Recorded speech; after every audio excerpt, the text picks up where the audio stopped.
And today, we're digging into the architecture of a brand new release, Fire Eagle Reborn. We're skipping the surface stuff, the usual review. Mm-mm. Our mission here is really to dissect its core reward systems, the engine underneath that shapes how it actually plays. Yeah, get under the hood.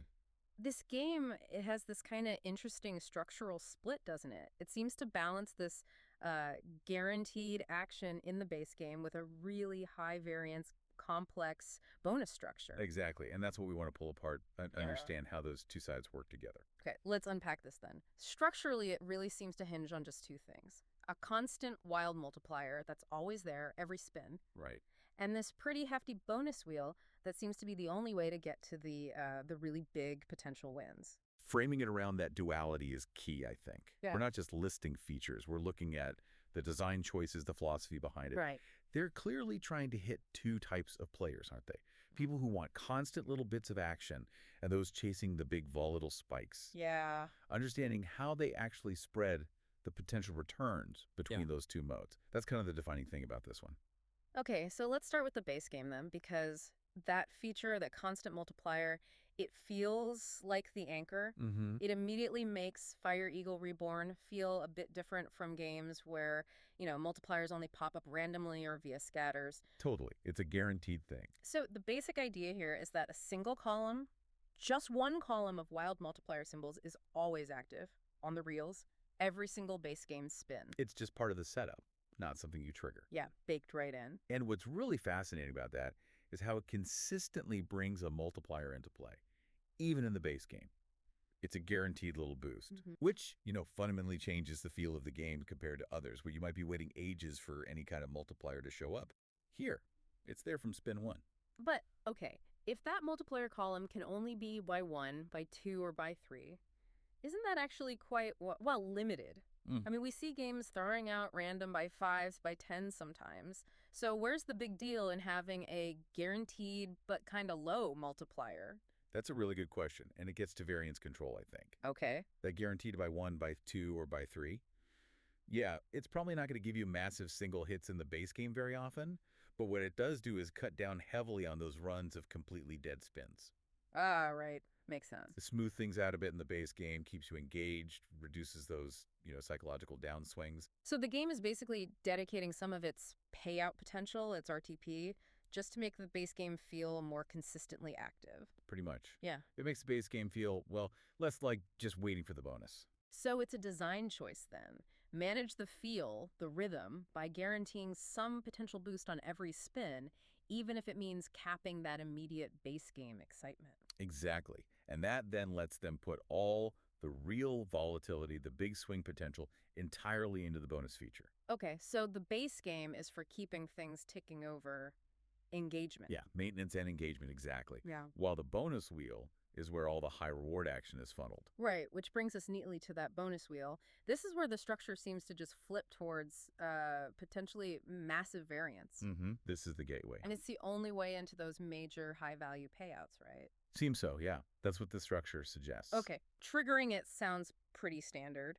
Land 3 or more bonus symbols anywhere on the screen. Yep, classic scatter trigger. And boom, you get the bonus wheel.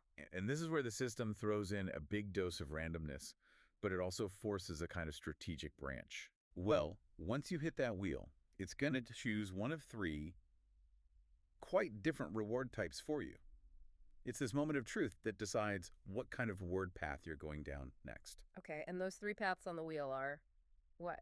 You Yeah. got free spins, Right. Sustained play, these things called cash pots, instant fix jackpots, basically. and then just straightforward cash prizes. Yeah, immediate variable cash. So connecting that to the bigger picture you mentioned, the wheel is kind of catering to different player desires all at once. I think so, yeah. It covers different appetites. Do you want that fixed, maybe huge cash pot prize right now?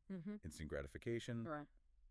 Or are you maybe hoping for the free spins, for that chance of sustained play, maybe building something bigger over time? Right. That variety coming from a single trigger event seems pretty crucial for keeping things interesting long term. Absolutely. Multiple targets, one trigger. Okay, let's dive into the free spins first, because this sounds like where the real complexity kicks in. Our sources are saying there are actually 4 different types of free spins games you can land on that wheel.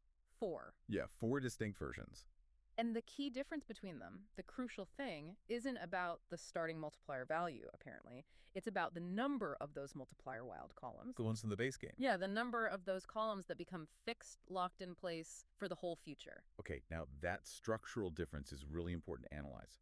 Think about it. Compare a game that just gives you, say, a single big starting multiplier, like by 10, Okay. versus a game that gives you maybe 3 or 4 fixed wild columns active on every spin. The way the wins happen, the volatility, it changes completely. How so? Well, a single high multiplier just makes existing winning lines worth more, right? Huh? But having multiple fixed wild columns drastically increases the chance of forming winning lines in the first place, especially complex, high-paying lines. It increases the density of wilds. Ah, I see. So landing the, let's say, type 4 free spins game, the one with maybe 3 or 4 active wild columns, that isn't just a little bit better than type 1. No, not incrementally better. It gives you an exponentially higher probability of hitting those really big cluster wins, maybe even full screens, just because there's so many wilds locked in. Exactly. The wheel isn't just giving you free spins, it's selecting your winning environment for those spins, your volatility profile. Okay. That highest variance option, the Type 4, that's clearly designed to deliver those truly explosive top-tier wins that you just won't see in the base game. Right. That makes strategic sense then, linking the free spin potential to the number of fixed columns, not just a starting multiplier. Precisely. It justifies having those 4 distinct types. And crucially, once you're actually in the free spins, it's not necessarily static either. There's this escalation mechanic built in. Yeah, the collection element. Right.